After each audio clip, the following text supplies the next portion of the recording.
Here at the barn, I should really get a selfie stick or apply the one that I actually have. So, well, let's go catch a horse and get going.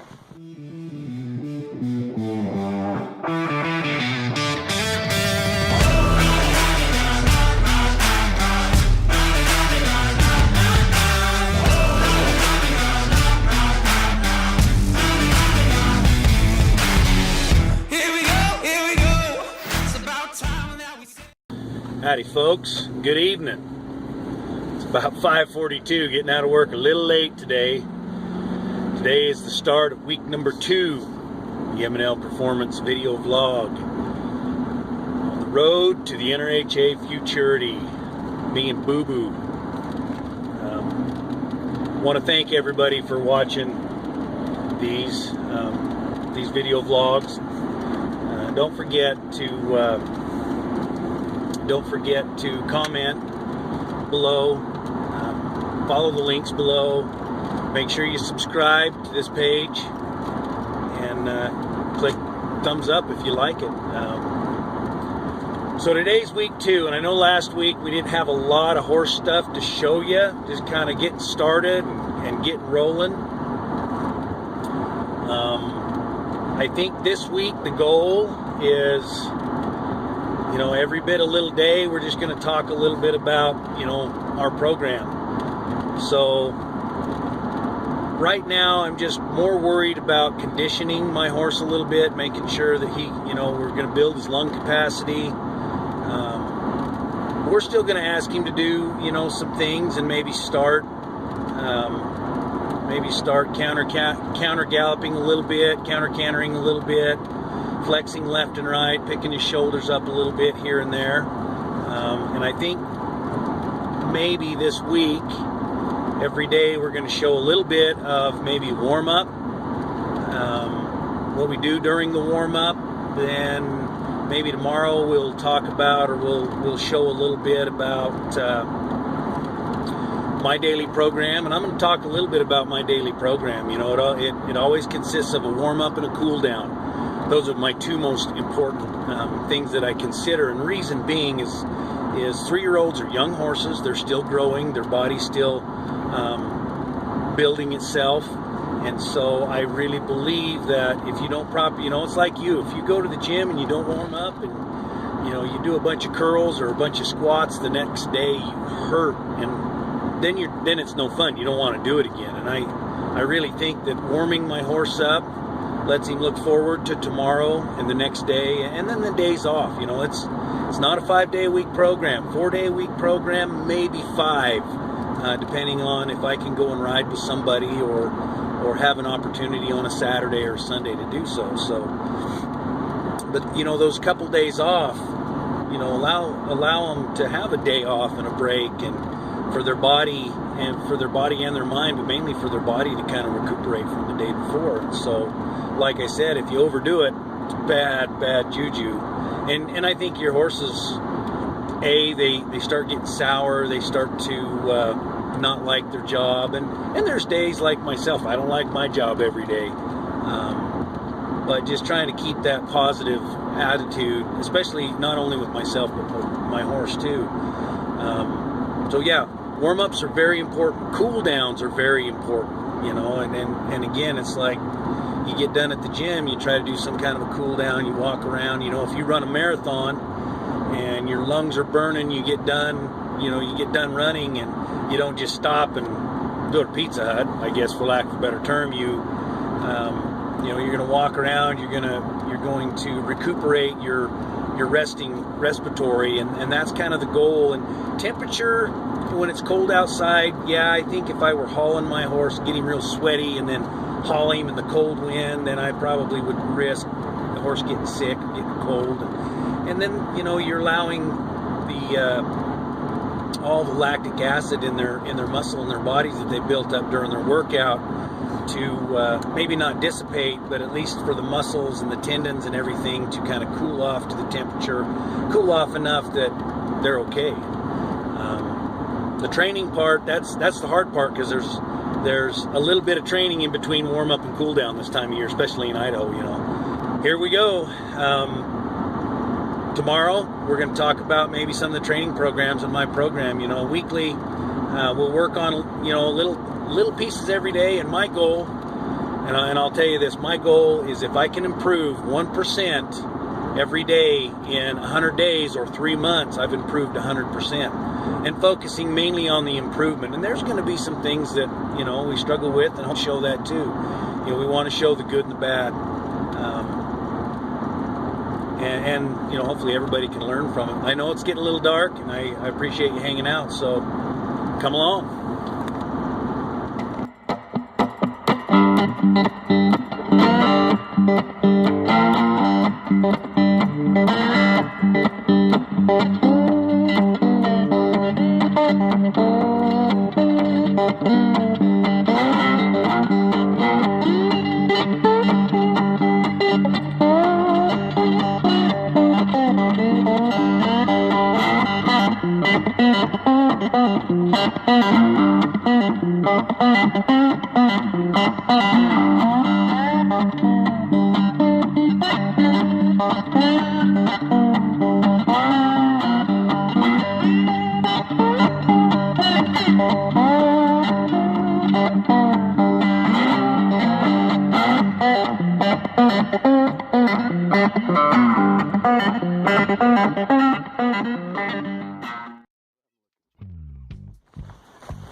Kind of look up. I'm gonna flex him to the right here and just squeeze him out in front of me till he's not leaning on my legs. There, that's what I'm looking for. There we go. Kind of losing the resistance right there. Feeling in my hand. I'm gonna flex him a little right again. Now what I'm going to do when I come through the middle here is we're going to counter arc. Kind of squeeze on his belly until he gets soft. And moves his shoulders away. Kind of in a circle until they get soft. Like that. And then we'll go the other way. And just kind of squeeze him up with my legs. Push him up into his chin a little bit here. Get my reins adjusted. I think people, whether you're catching your horse or whether you're working your horse or whatever, should have their leads and equipment pre-prepared before you ask your horse to do something. So like, I've adjusted my rein a little bit to be a little shorter on this side. Do this one-handed, but there we go. I'm just waiting. I'm gonna walk him around and push him out in front of me until I don't feel any resistance. Whether it be resistance in his rib cage for wanting to go forward, and really that's kind of what I'm feeling today. So he's pretty soft in his face. I can pick my hand up and just wait for him to flex here like he is. But I also want to be able to squeeze with my legs and have him squeeze out in front of me just a little bit. And again, here we go. He's feeling, there we go. Kind of feel him stall out there just a little. I'm going to come through the middle here. And I'm going to ask him to move his shoulders. There. You can kind of see the resistance, and I'm just going to kind of hang out and wait until I free his shoulders out and he stays out in front of my legs. So anytime we kind of wiggle there, it's because he stalls out. There. Very good. I'll cluck to encourage him to move forward. Just move his shoulders. There, and then we'll jog this way. Very nice. So basically all I look for, and see he's anticipating going to the right again, and basically all I'm really looking for in my warm-up is just to kind of drive that horse around, make sure that we're just being patient, waiting for him to relax and soften, and I'm looking for the loss of resistance. When they're fresh, they want to go, and sometimes if they're too fresh and they just don't want to focus, then I might kick them into a lope and just sit there and do nothing until they've kind of got that excess energy out of their system, and then I'll gather them up and just ask them to be soft. And and I'll just kind of drive him with my legs, squeezing both legs, and softly, you know, setting my hands and holding them until the horse finds it and softens a little, and I start losing that feel of resistance. So if I need to steer left or right, or push the horse's shoulders left or right, or rib cage left or right, they're less resistant to moving those body parts, because they're basically in the right frame of mind. Now that we're warmed up a little, let's gallop a circle.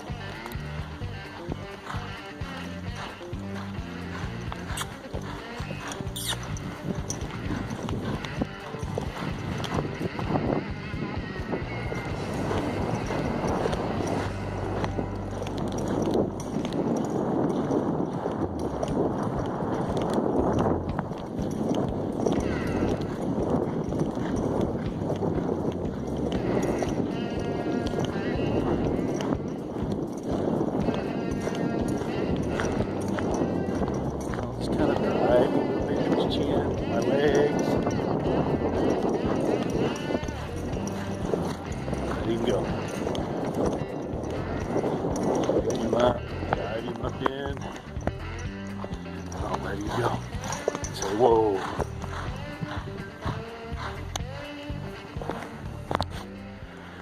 And there we go. We're on the way to the barn to bring everybody along here. I wanted to take a minute while we had some daylight, while we're headed to the barn, driving to the barn, to talk a little bit about what inspired me to do this project. There's a group of guys out of Oregon and a group of guys out of Idaho and Utah. I'm sure you all know who they are. They're pretty famous. The Hush crew, Casey Levere, and then the Born and Raised Outdoor guys out of Oregon. They put together the Land of the Free project. Started in November. Actually, their project started in September, but in September they filmed 50 days in a row, went to 5 states, filmed some hunts, to bring some awareness to public lands and public land hunting. And their goal is, you know, their credo is to encourage, inspire, and be positive. And they did a great job. They inspire me. Trent Fisher, Cody Kellum, you guys, these guys inspired me, and I would encourage you to go to their YouTube page, watch their program, watch The Land of the Free. It's 50 episodes. It's 50 days long. Watch it. You'll enjoy it. And then, you know, of course, Casey Levere, Eric Chesser, BMAC with the Hush crew. You know, those guys are the pioneers, and those are the ones that are constantly telling people, you know, just turn on the camera, just do it. You know, if you got something you're passionate about, think something people would love, turn on the camera and do it. And that's what I'm doing.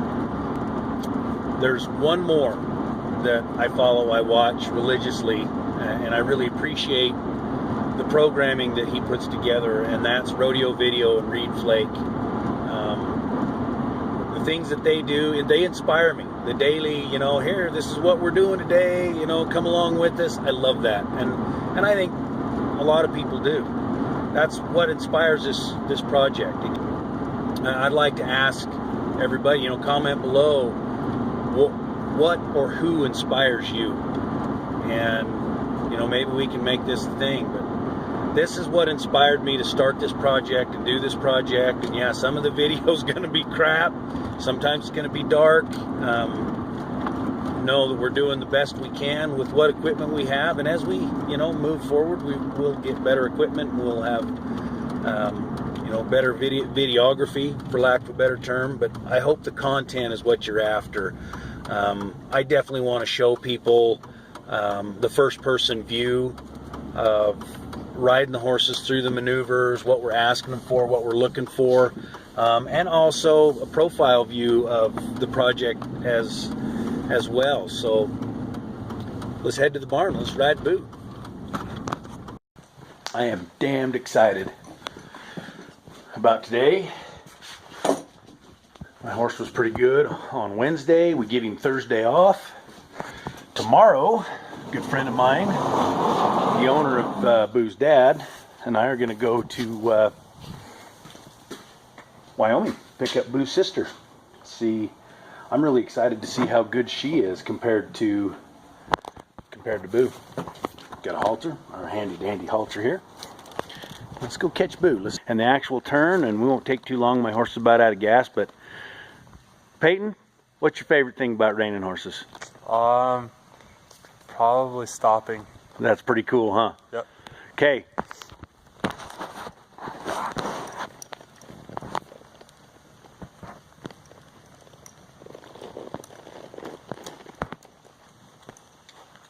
I'm going to ride him around here and kind of make sure that I can squeeze with both legs and he'll continue to move forward. I'm just going to march him around here. Squeeze out in front of me. See, he's anticipating the turn, which isn't a bad thing. I'm going to march him around here, and he's going to start to hunt that turn, and that'll allow me to make the turn the reward. I'm going to march him around here, squeeze him out in front of me. Make sure I can steer his shoulder a little bit.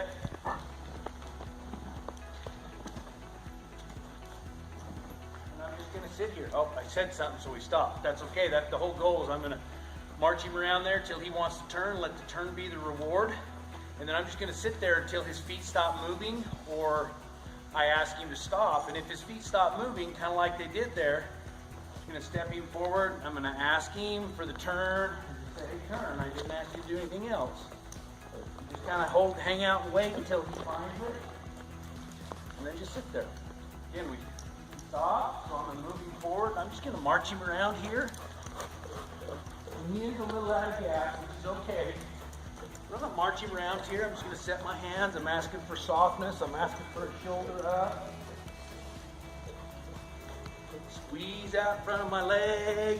See, he's starting to hunt that turn.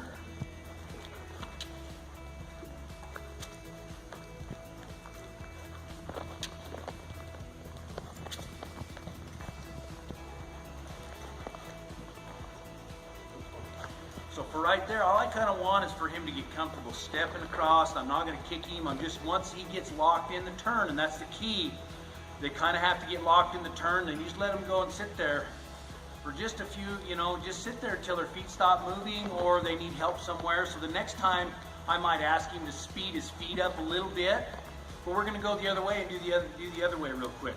So again, I'm just going to gather him up, squeeze with my leg, and squeeze him up. Just to make sure when I do put a leg on him, he moves his feet and he doesn't get stuck.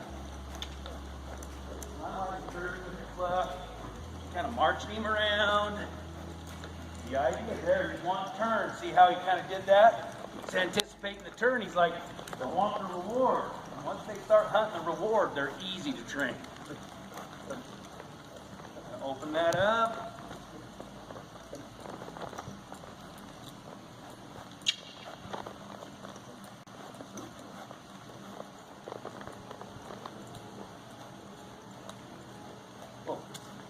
So now we've done that both ways. I can maybe encourage him to move his feet a little faster and tighten that turn up. But what we're doing here is allowing the horse to kind of find his own balance in his turn. I mean, everybody has their own balance point, and that'll give him enough space where I sit there. As long as he keeps turning, everything's good.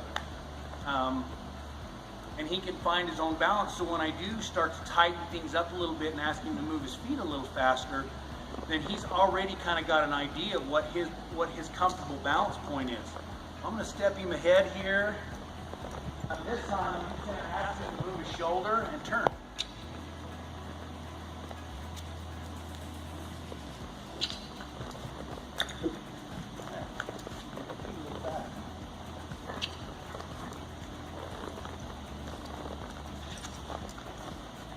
Walking out of it. Soft again, just kind of dropping in there, a little weeble wobble, little, and that's okay. And we're going to encourage the turn. The key to this.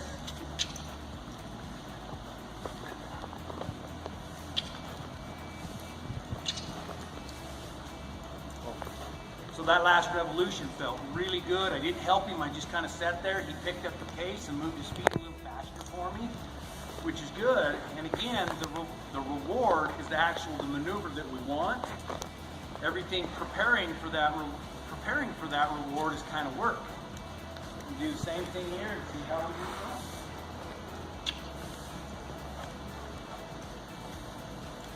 There.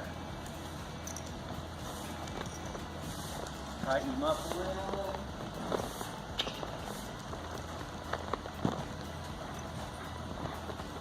March them out of it. It's pretty good, but I think we can make it a little tighter and kind of just wiggle in between my legs, which is okay. Just trying to find it. There you go. There's the reward.